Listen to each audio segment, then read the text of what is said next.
So my number 2 is The Witcher 2. My number 2 as well. Oh, look at this. And I'm guessing our number 1s are the same as well. We won't spoil that just yet. I spent a really unproductive few hours with The Witcher 2 where I just kept dying. I just wasn't... I think I was tired or something, but I wasn't preparing myself before fights properly, and I was kind of playing it like the game that it is, and I was trying to hack and slash everything, and I kept forgetting to save, and I was like, oh, this is really annoying me. And then I did a thing. I'm still really early on in the game. It was like I just, the quest with the drunk troll. Have you done that? Drunk troll. Are you still in? I'm still in Flotsam. Yeah. Flotsam. Like I said, I had a really unproductive few hours with it. I basically achieved nothing for 2 hours, like a Dark Souls 2 hours where nothing happens because I kept fucking up. But then there's a troll who refuses to fix a bridge because he wants vodka, and you talk to him, you have a fight with him, and he's like, "Get me vodka." My wife's dead. They chopped her head off. He doesn't sound like I'm speaking. He sounds Russian.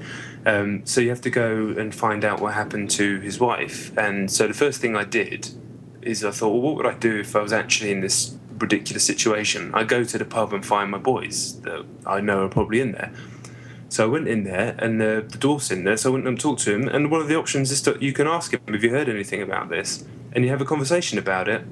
And he says, he's like, do you know what? Someone's probably chopped her head off as a trophy and stuck it on their wall. You should go and have a look around the other houses, see what's going on.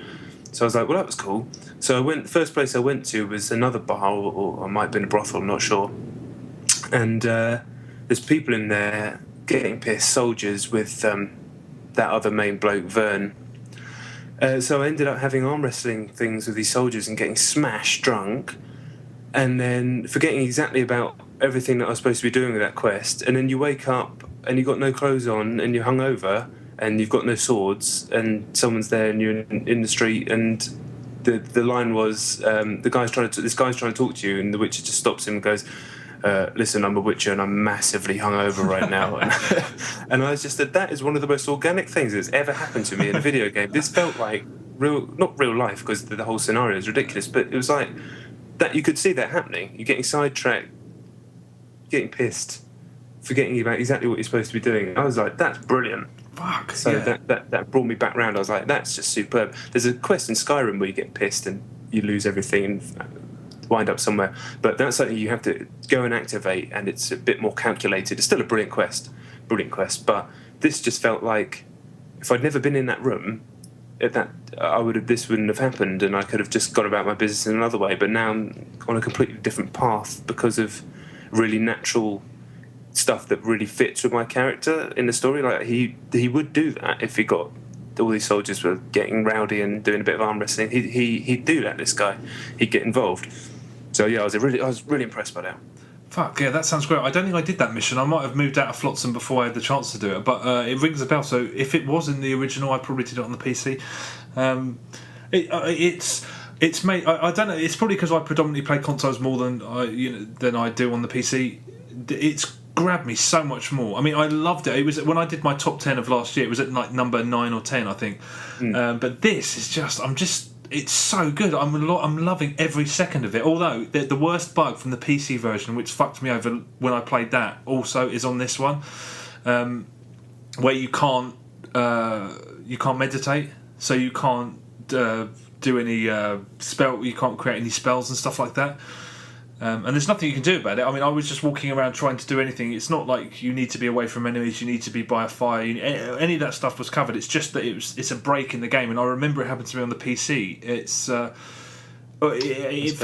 fixes itself. I mean, right. All of a sudden it's fixed, but I don't know what fixed it and whether it will fix it if it happens to you. But I was tearing my hair out at one point because I had a mission to do and it's like wait until dark. And I'm like, fuck, it's like 2 hours, so I had to leave my Xbox on this. It was, fucking dry. But man, what a fucking game it is. Yeah, it's... who would have thought, you and I, say, if we were talking 5 years ago, that we'd be this into hardcore RPGs? No way. And I think that's...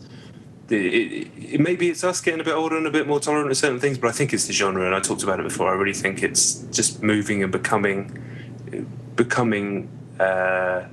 I can't think of the right words. It's achieving everything that it's sort of led up to this point. That's a terrible explanation. I said it better last week. No, I